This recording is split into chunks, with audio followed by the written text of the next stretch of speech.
Hello there, friends and kin. It's good to see you. Thank you, as always, for taking some time out of your day to spend some time with me here. Today's reading is going to come from a different place. I found this when I was just poking around with some poetry collections in uh, in my library, and I just so happened to crack open the works of Robert Frost. And I had never explored his poetry much. Of course, most of us are familiar with a couple of his poems. He's a famous name, but this is one that I had never. It just kind of seemed out of place, to tell you the truth, with his particular genre of poetry. And I thought to myself, well, this is actually really interesting, unexpected, and this would make a great reading for Sundee Service. So here we are. The name of this poem, and it's very relevant to some of the reading we've been doing with Roger Horn and his Carmina Magistrate, and presenting the Master of Spirits, the Witch Father, the Horned God. That's right. I found something in Robert Frost's collected works that is relevant to what we have already been reading. The name of this poem is Pan with Us. Pan came out of the woods one day. His skin and his hair and his eyes were gray.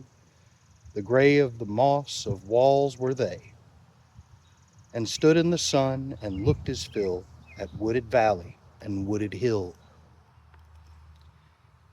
He stood in the zephyr, pipes in hand, on a height of naked pasture land. In all the country he did command. He saw no smoke and he saw no roof. That was well, and he stamped a hoof.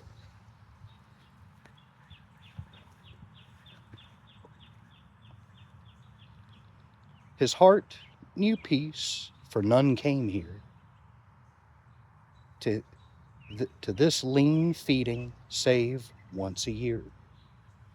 Someone to salt and half-wild steer, to salt the half-wild steer, or homespun children with clicking pails, who see so little they tell no tales. He tossed his pipes, too hard to teach, a new world song far out of reach, for a sylvan sign that the blue jays screech, and the whimper of hawks beside the sun were music enough for him for one. Times were changed from what they were. Such pipe, such pipes kept less of power to stir the fruited bow of the juniper, and the fragile bluets clustered there than the merest aimless breath of air. They were pipes of pagan mirth, and the world had found new terms of worth. He laid him down on sunburned earth, and raveled a flower and looked away. Play, play, what should he play?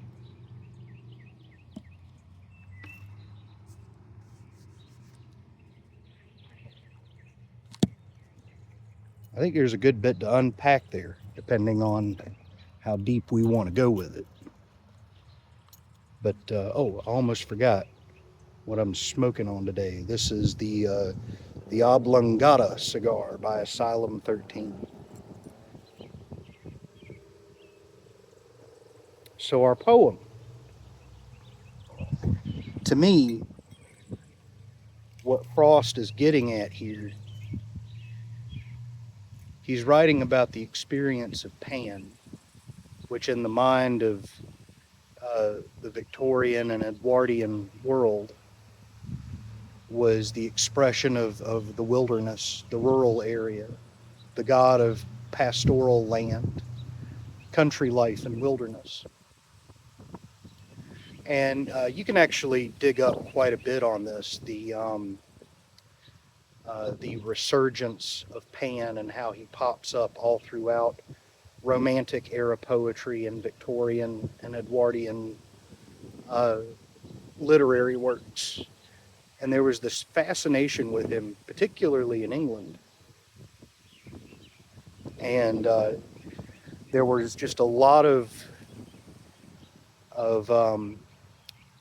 there was a lot of obsession with this horned god figure, whether he went by the name Cernunnos or Pan or what have you. But he popped up all over the place, and not just in fiction, but even in academic works. I mean, Margaret Murray's work alone centered around the horned god figure, and people ran with that for a very long time before later academia challenged its authenticity. I still think there's some things in Murray's work worth pondering on, but as far as her thesis on a widespread organized cult all throughout Europe, I think that's a little bit of a stretch. But there are some other ideas presented in her works that I do think are worthy of meditation and contemplation. And hey, that might be a Green Grimoire episode right there. Uh, but not to stray too far off the point. But there was something psychological beneath this obsession with Pan, and there have been a lot of academics as well as both amateur and professional who have pondered on it. Why this obsession was so prevalent? Because out of all places, one of the places Pan pops up in um, in works of more semi-modern literature is The Wind in the Willows. There is a chapter in the book, The Wind in the Willows, which is called The Piper at the Gates of Dawn. And the story in that chapter really stands apart from the other stories presented in the collection in that book. Because if I recall correctly, the book is several separate several separate stories, but related through common characters. Um, and that particular chapter, one of the animals, I believe it's a child, gets lost in the woods and is found in Pan's embrace. Pan shows up as a god of the wild who protected the lost little guy until he was found. And in a lot of the televised renditions of those stories, that one is usually left out. Though I do believe there was one, uh, and I think it was aired. I think it aired on BBC, where they did include it. But when they when they when they did run the film, they omitted that part when it initially aired. But I think it was added to it later. So when you bought it on VHS or whatever medium you buy it on now, that is included again. But it was considered a very strange diversion from the rest of the stories. But that's not the only place he pops up. Uh, in other works of fiction, you had The Great God Pan by Arthur Machen. Of course, there's a much stronger horror element, cosmic horror element. So what was, but again, what was this all about? Why was there this obsession with Pan from the uh, early 1800s going all the way into the early 20th century? And again, it was because of a lot of people or at least the opinions I agree with, academically, both professional and amateur, seem to think that it was because of it was a reaction to the Industrial Revolution. And Pan represented the more agrarian way of life to a point. He was, because again, he was a pastoral god in his original context and was associated with the farmers that had herds in the field. And then other people associated him as well with the forests and sacred sites in nature. And people were longing for that as a reaction to the growing mechanization of society and how society functions. And I think the reaction was natural. I think the reaction was something deep in the human psyche, deep in the human soul, which was saying, if you sell your soul to this mechanized future, you're going to lose touch with the power and spirit of nature. And so that's sort of the environment I think that Robert Frost was pulling from when he wrote this poem. Is he's sort of capturing the frame of mind of Pan when confronted with a world that more and more regards him as irrelevant, and pondering what his purpose is now that he's no longer needed in his original capacity, which is a very scary thought. And there's certainly some theological debates we could get in here. What need does a God have for humanity? And that could launch us into a long-winded, deep discussion.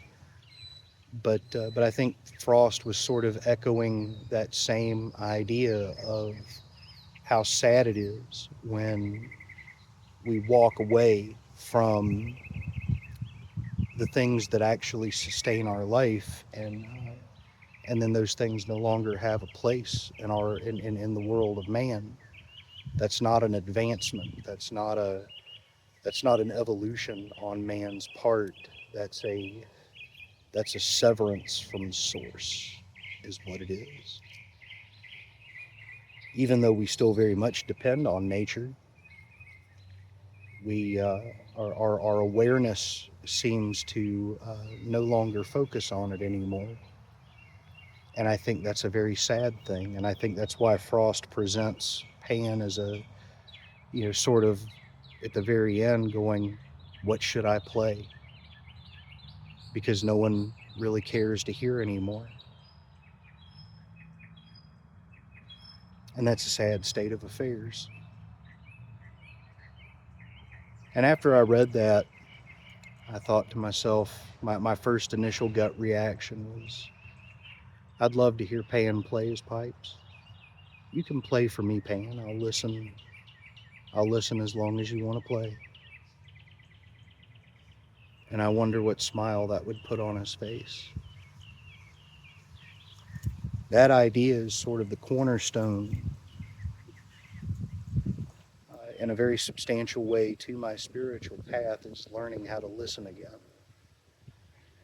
Because there's music being played, there's wisdom being spoken, and the wind that blows, and the earth that pushes life to the surface and receives it when it dies.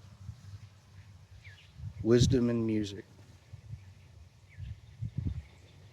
moving all around us, constantly being gifted to us. But do we take the time to see and listen? And that's what I endeavor to learn how to do every day. I encourage you to do the same. Friends and kin, as always, it's a blessing to see you. Have a wonderful week, and I'll see you next Sunday.